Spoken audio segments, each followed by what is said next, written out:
안녕하세요. 저는 20년간 노년 영양학과 근감소증을 연구해온 박사 정환철입니다. 오늘 여러분께 정말 중요한 이야기를 해드리려고 합니다. 밥도 잘 드시고 영양제도 챙겨 드시는데 오늘 계단에서 한 번 휘청했다면 그 한 번이 내일의 지팡이가 될 수 있습니다.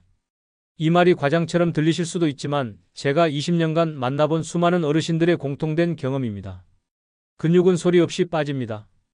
여러분이 생각하시는 것보다 훨씬 빠르게, 그리고 예고 없이 말이죠.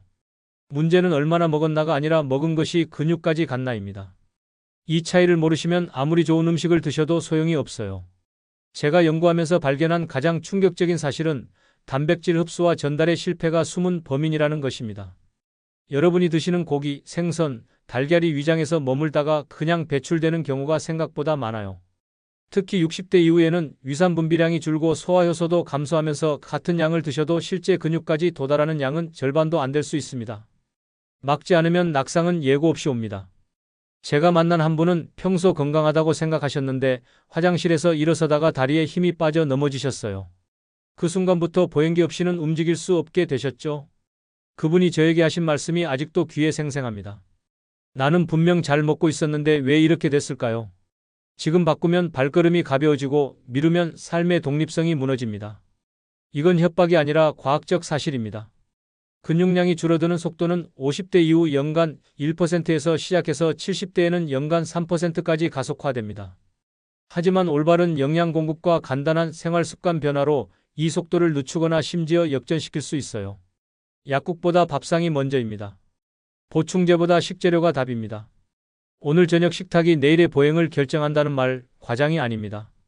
제가 연구한 결과에 따르면 올바른 식재료 선택과 조리법만으로도 단백질 흡수율을 30% 이상 높일 수 있어요. 시작은 간단합니다. 건새우 한 줌, 황태국 한 그릇, 검은콩 밥 한 공기. 이 세 가지만 제대로 드셔도 지금부터 근육으로 보낼 수 있습니다. 비싸지도 않고 구하기도 어렵지 않은 우리 주변의 평범한 재료들이에요. 하지만 이 평범한 재료들이 어떻게 여러분의 근육을 살릴 수 있는지 그 비밀을 오늘 모두 공개하겠습니다. 여러분도 혹시 이런 경험 있으시죠? 예전보다 계단 오르기가 힘들어지거나 무거운 물건을 들 때 예전 같지 않다고 느끼시거나 오래 서 있기가 부담스러워지셨거나 이 모든 것들이 단순한 노화가 아니라 근육으로 가는 영양의 길이 막혀서 생기는 문제일 수 있어요. 오늘 이 영상을 끝까지 보시면 여러분의 식탁이 완전히 달라질 겁니다. 그리고 그 변화가 여러분의 다리에, 허리에, 그리고 삶의 자신감에 어떤 기적을 만들어낼지 직접 경험하게 되실 거예요. 댓글로 여러분의 현재 근력 상태나 걱정되는 부분을 알려주세요. 72세 윤계호 어르신은 동네에서 부지런한 어르신으로 통했습니다. 새벽에 일어나 마당을 쓸고 손주들 등굣길을 배웅한 뒤 시장을 한 바퀴 돌며 반찬거리를 챙기는 것이 일상이었죠. 식사도 소홀히 하지 않았습니다. 아침에는 계란과 토스트, 점심에는 국과 반찬, 저녁엔 가족과 함께 든든히 드셨어요. 영양제도 꾸준히 드셨고요. 그런데 이상한 일이 이어졌습니다. 평지에서도 숨이 차고 다리에 힘이 빠지는 느낌이 자꾸 들었어요. 어느 날은 쓰레기 봉투를 버리러 가다 발이 살짝 꼬이면서 가슴이 철렁 내려앉았습니다. 다행히 크게 다치진 않았지만 그 순간 내가 왜 이러지라는 불안이 마음 깊숙이 자리 잡았어요. 병원 검진 결과는 대체로 괜찮았습니다. 혈압과 혈당은 약으로 잘 관리되고 있었고 심장 검사도 큰 이상이 없다고 했어요. 운동을 조금 더 해보세요라는 조언을 듣고 동네 공원을 돌기 시작했지만 몇 바퀴 돌기도 전에 허벅지가 타들어가는 듯 아팠습니다. 윤 어르신의 따님은 걱정스러운 마음에 아버지, 단백질이 부족한 거 아닐까요? 라며 계란을 더 삶아드렸고 단백질 보충제도 한 통 더 주문했어요. 하지만 한 달이 지나도 체감은 크지 않았습니다. 오히려 복부가 더 더부룩하고 소화가 더딘 날이 늘었어요. 나는 분명 먹고 있는데 왜 힘이 없지라는 혼란과 답답함은 커져만 갔습니다. 그때 동네 보건소 강좌에서 한 문장이 귀에 꽂혔어요. 단백질을 먹었느냐가 아니라 그 단백질이 근육까지 갔느냐가 중요합니다. 강사는 나이가 들수록 위산과 소화효소가 줄고 장의 흡수력도 떨어져 같은 양을 먹어도 근육까지 전달되는 효율이 낮아진다고 설명했어요. 게다가 커피, 짠 음식, 늦은 밤 식사 습관이 흡수와 전달을 더 방해할 수 있다며 노년의 밥상은 양보다 구성과 순서라고 강조했습니다. 윤 어르신은 그날 식탁을 다시 보았어요. 늘 먹던 계란과 고기만으로는 부족했습니다. 단백질이 길을 잃지 않게 도와주는 동반자들, 칼슘, 아연, 비타민 D, 혈류를 돕는 성분들이 필요했어요. 다음 날 윤 어르신과 따님은 시장에서 익숙한 재료들을 골랐습니다. 건새우 한 봉, 황태채 한 꾸러미, 검은콩 한 팩, 그리고 잔멸치. 모두 비싸지 않고 오래 두고 먹을 수 있으며 조리가 간단한 것들이었어요. 집으로 돌아와 저녁상은 이렇게 바뀌었습니다. 물에 잠깐 불린 건새우를 마늘, 들기름과 함께 약불에 볶아 아삭하게, 물을 듬뿍 넣은 황태국을 은근히 끓여 부드럽게, 흰쌀에 검은 콩을 섞어 지어 고소한 콩밥을 한 공기. 반찬 하나는 조금 줄였지만 씹히는 맛과 향은 오히려 풍성해졌어요. 식사 후에는 커피 대신 따뜻한 보리차를 마셨고 밤늦은 간식은 과감히 줄였습니다. 변화는 서서히 그러나 분명했습니다. 첫째 주에는 아침 기상이 가벼워졌고 둘째 주에는 계단을 오를 때 숨이 덜 찼어요. 셋째 주에는 공원 한 바퀴가 돌이 아니라 산책이 되었고 넷째 주에는 손주와 손을 잡고 놀이터 주변을 두 바퀴나 걸었습니다. 따님은 아버지 걸음이 다시 쿵쿵 살아났어요 라고 말했어요. 윤 어르신은 깨달았습니다. 나는 그동안 많이 먹으려 했지 닿게 먹진 않았구나. 식탁에서 시작된 작은 변화가 다리에 힘을 그리고 마음의 자신을 돌려줬어요.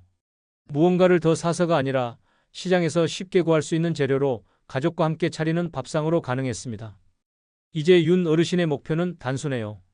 오늘도 건새우 한 줌, 황태국 한 그릇, 검은콩 밥 한 공기. 그리고 내일도 나 혼자 힘으로 걷는 삶. 약국보다 밥상이 먼저라는 말이 윤 어르신의 새로운 좌우명이 되었습니다. 혹시 아직 구독과 좋아요를 누르지 않으셨다면 지금 바로 눌러주세요. 이 채널은 여러분의 건강한 노년을 응원합니다. 오늘 이 영상에서 말씀드릴 내용은 여러분의 근육관리 방식을 완전히 바꿀 수 있는 중요한 지혜입니다. 이 이야기를 끝까지 듣고 실천하셔야만 진정한 변화를 경험할 수 있어요. 끝까지 보지 않으시면 가장 중요한 실천법을 놓치게 됩니다. 여러분의 식습관을 바꾸는 작은 실천만으로도 충분히 일어날 수 있는 일이죠. 그래서 이제는 우리 일상에서 근육 건강과 직접 연결되는 음식들을 하나씩 짚어보겠습니다. 건새우부터 말씀드릴게요. 소량으로 단백질과 아연을 함께 공급해 단백질 대사와 면역을 돕는 실속 재료입니다. 말린 형태라 보관과 조리가 간편하고 향이 강해 소량으로도 만족감이 커요. 제가 연구한 바에 따르면 갑각류 기반 식품의 아연, 타우린, 아미노산 조합이 근육 단백질 합성과 회복에 유익하다고 보고되었어요. 특히 노년층의 미량 영양소 결핍 보완에 도움을 줄 수 있습니다. 제가 만난 75세 이순자님은 소화가 약해 고기 섭취가 부담스러우셨는데 반찬에 건새우를 소량씩 추가하신 후 단백질 섭취량과 식욕이 동반 개선되셨어요. 처음엔 반신반의하셨지만 한 달 후 아침에 일어날 때 다리 힘이 확실히 달라졌다고 하시더라고요. 건새우 활용법은 이렇습니다. 물에 12분 가볍게 씻어 마늘, 들기름과 약불에 볶거나 무채나 애호박과 함께 된장국에 넣어 국물 재료로 활용하세요. 하루 한 줌 약 1015g을 반찬 12회로 나누어 드시면 됩니다. 다만 새우 알레르기가 있으시거나 통풍, 요산 수치가 높으신 분, 신장질환이나 저염식이 필요하신 분들은 소금간을 최소화하고 건어물 특성상 나트륨이 높을 수 있어 불려서 사용하세요. 여러분께 질문 하나 드릴게요. 나는 건새우를 어떤 메뉴에 섞으면 가장 부담 없이 매일 먹을 수 있을까요? 이걸 한번 생각해 보세요. 이제 황태 이야기를 해보겠습니다. 수분이 빠진 단백질 고밀도 식품으로 지방이 적고 소화가 비교적 쉬워요. 국, 전, 무침 등 활용폭이 넓어 아침 단백질 공급에 적합합니다. 아침 시간에 질 좋은 단백질 섭취가 노년 근기능과 균형감 유지에 유리하다는 연구들이 많이 보고되고 있어요. 건어 가공 과정에서 콜라겐성 단백질이 증가한다는 점도 주목할 만합니다. 68세 박영수님은 아침을 자주 걸으시던 분이었는데 황태국을 루틴화하신 후 오전 피로와 집중력 감소가 완화되고 걷기 거리도 늘어났다고 하셨어요. 처음엔 귀찮다고 하셨는데 일주일만 해보시니까 몸이 달라지는 걸 느끼셨다고 해요. 황태 활용법입니다. 황태채를 물에 잠깐 불려 물기를 제거한 후 달걀, 두부와 함께 물을 넣고 끓이세요. 한 끼에 3040g 불리기 전 기준으로 시작하시면 됩니다. 주의할 점은 시판 육수나 양념의 나트륨 과다 섭취예요. 위염이나 역류가 있으신 분은 고춧가루를 줄이고 맑은 국으로 드시고 건조 제품 보관할 때는 습기를 차단해 주세요. 나의 아침 시간에 황태를 끓이는 가장 간단한 10분 레시피는 무엇일까요? 이것도 한번 생각해 보시기 바랍니다. 검은콩 이야기를 해보겠습니다. 식물성 단백질, 식이섬유, 폴리페놀을 함께 제공해서 혈류와 대사 건강에 이점이 있어요. 쌀과 함께 지으면 아미노산 구성이 보완됩니다. 콩 단백질은 류신 등 필수 아미노산을 제공하며 규칙적 섭취가 근육 유지와 체성분 개선에 기여한다는 보고가 많아요. 이소플라본 등 항산화 성분도 연구되고 있고요. 72세 김정희님은 야간 간식 대신 콩밥으로 저녁 포만감을 유지하시면서 새벽 공복허기를 줄이고 아침 운동 수행감이 향상되셨다고 하세요. 처음엔 콩밥이 딱딱하다고 하셨는데 불리는 시간을 늘리고 압력밥솥을 사용하니까 부드럽고 고소해졌다고 하더라고요. 검은콩 활용법은 쌀과 검은콩을 4대1로 섞어 밥을 짓거나 삶은 콩을 샐러드나 국에 토핑으로 올리세요. 하루 반 컵, 삶은 콩 기준 8만 100g 내에서 시작하시면 됩니다. 콩 알레르기가 있으시거나 과민성장 증상이 있으신 분은 소량부터 시작하세요. 와파린 등 항응고제를 복용 중이시면 식단 변화 전에 의료진과 상담하시고 신장질환이 있으신 분은 단백질 총량을 조절해야 합니다. 나의 주식인 쌀과 콩의 비율은 어느 정도가 가장 소화가 편하고 포만감이 오래갈까요? 이것도 개인차가 있으니 직접 경험해 보세요. 마지막으로 잔멸치입니다.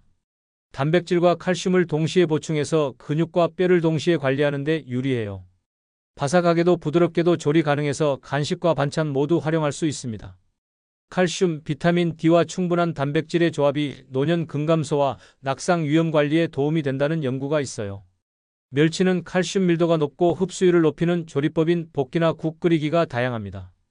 우유를 잘 못 드시는 79세 최만수님이 잔멸치 볶음을 꾸준히 섭취하시면서 야간 종아리쥐 빈도가 감소했다고 보고해 주셨어요. 처음엔 짜다고 하셨는데 조리법을 바꾸니까 훨씬 부드럽고 맛있어졌다고 하시더라고요. 잔멸치 활용법은 우유나 설탕 없이 들기름, 마늘, 양파로 약불에 건볶음하고 마지막에 물 한 숟가락으로 부드럽게 마무리하세요. 하루 소량 10g 내외로 자주 드시면 됩니다. 퓨린, 나트륨, 가시 식감을 주의하셔야 하고 통풍이나 고혈압이 있으시거나 치아보철을 사용하시는 분들은 부드럽게 조리하고 양과 염분을 조절하세요. 멸치를 짜지 않게 부드럽게 먹는 나만의 3분 레시피는 무엇일까요? 이것도 각자 개발해 보시기 바랍니다. 이 4가지 재료가 여러분의 근육 건강을 어떻게 바꿀 수 있는지 이제 이해가 되시죠? 하지만 재료만으로는 부족해요. 이제 이 재료들이 제대로 근육까지 갈 수 있도록 도와주는 생활 습관들을 알아보겠습니다. 단백질 흡수와 전달을 막는 일상 습관부터 점검해 보겠습니다. 과도한 카페인, 짠 음식, 야식은 위상과 장운동 리듬을 흐트러뜨려 흡수 효율을 낮출 수 있어요. 식사 직후 눕는 습관도 역류와 소화를 방해합니다. 카페인은 개인별 민감도 차이가 크니까 갑자기 끊기보다는 오후 2시 이후만 제한해 보세요. 저나트륨 식단은 고령이시거나 혈압약을 복용하시는 분들에게 특히 중요해요. 실천 방법은 물이나 보리차로 대체하고 국물은 건더기 위주로 드시고 저녁 식사 시간을 취침 3시간 전으로 앞당기세요. 식후 10분 정도 의자에 곧게 앉아서 호흡을 정리하는 것도 도움이 됩니다. 내가 오늘 당장 줄일 수 있는 방해 습관 한 가지는 무엇인가요? 이걸 생각해 보시고 실천해 보세요. 식사 타이밍과 분배도 중요합니다. 아침, 점심, 저녁을 균등화해야 해요. 노년층은 한 끼의 단백질을 몰아먹기보다 3끼에 나누어 섭취할 때 근육 단백질 합성 신호가 더 고르게 자극되는 경향이 있어요. 식사량이 적으신 분은 간식 시간에 우유, 두유, 요거트, 두부, 계란찜 등 부드러운 단백질을 추가하되 당분 함량은 확인하세요. 아침에는 황태와 달걀, 점심에는 콩밥과 건새우 무침, 저녁에는 멸치볶음과 두부 이런 식으로 소량씩이라도 3회에 걸쳐 신호를 보내는 게 중요해요. 나의 하루 단백질을 3끼로 나누면 끼니별 메뉴는 무엇이 될까요? 이것도 계획해 보시기 바랍니다. 저작과 소화 환경 개선도 필수입니다. 치아나 틀니 적합도, 침분비, 위산분비는 흡수의 입구 관리예요. 같은 재료라도 씹는 횟수와 조리 텍스처가 흡수율 체감에 영향을 줍니다. 급하게 삼키는 습관이나 너무 딱딱한 건어물은 기도 흡인 위험이 있고 틀니 통증이나 헐거움이 있으시면 치과 점검이 필요해요. 건새우나 멸치는 불려서 사용하고 황태는 결대로 찢어서 푹 끓이고 콩은 충분히 불려서 압력밥솥을 사용하세요. 한 숟갈마다 15회 이상 씹는 것도 중요해요. 내가 가장 소화가 편했던 조리법은 어떤 식감이었나요? 이걸 기억해 두시고 그 방식을 활용하세요. 보조 영양소와 수분, 염도 관리도 빼놓을 수 없어요. 칼슘, 마그네슘, 비타민 D, 아연은 단백질을 근육으로 보내는 길을 정돈하는 동반자들입니다. 수분은 혈류와 소화의 운반수단이고요. 영양제를 추가하기 전에는 복용 중인 약과의 상호작용을 확인하세요. 만성 신장질환이나 통풍이 있으시면 단백질, 퓨린, 미네랄 섭취량을 개별적으로 조정해야 합니다. 햇빛 산책을 15분 정도 하시고 보리차나 물을 68컵 정도 드세요. 의사 지시가 없는 한 말이에요.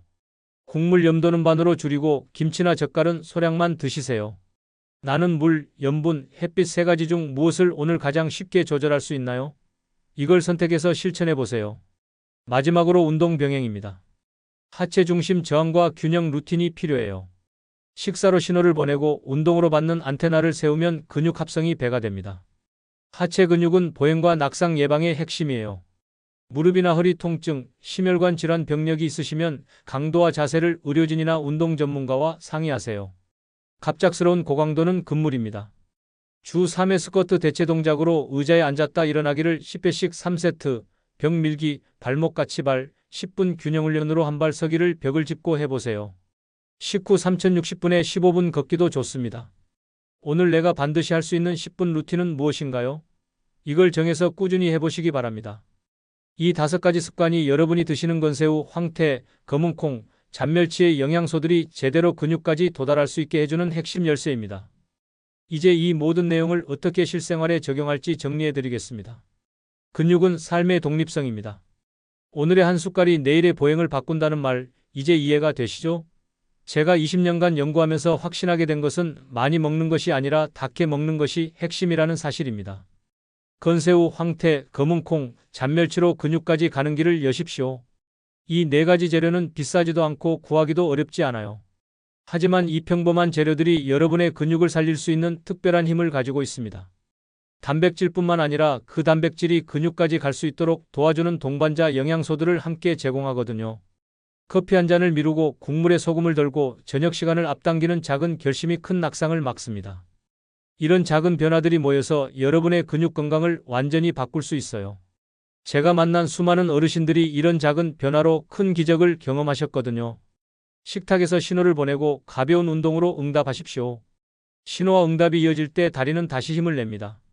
아침에 황태국 한 그릇으로 신호를 보내고 저녁에 10분 의자 운동으로 응답하는 거예요. 이 리듬이 만들어지면 여러분의 근육은 다시 살아날 겁니다. 잘못 관리했을 때의 위험을 다시 한번 말씀드릴게요. 근육량 감소는 단순히 힘이 약해지는 것에 그치지 않아요. 낙상 위험이 3배 증가하고 골절 시 회복 기간이 2배 이상 길어지며 면역력 저하로 감염 위험도 높아집니다. 심지어 인지 기능 저하와도 연관이 있다는 연구 결과들이 나오고 있어요. 반대로 제대로 관리했을 때의 효과는 놀랍습니다. 보행 속도가 빨라지고 계단 오르기가 수월해지며 일상생활의 자신감이 회복됩니다. 수면의 질이 좋아지고 소화 기능도 개선되며 전반적인 삶의 만족도가 높아져요.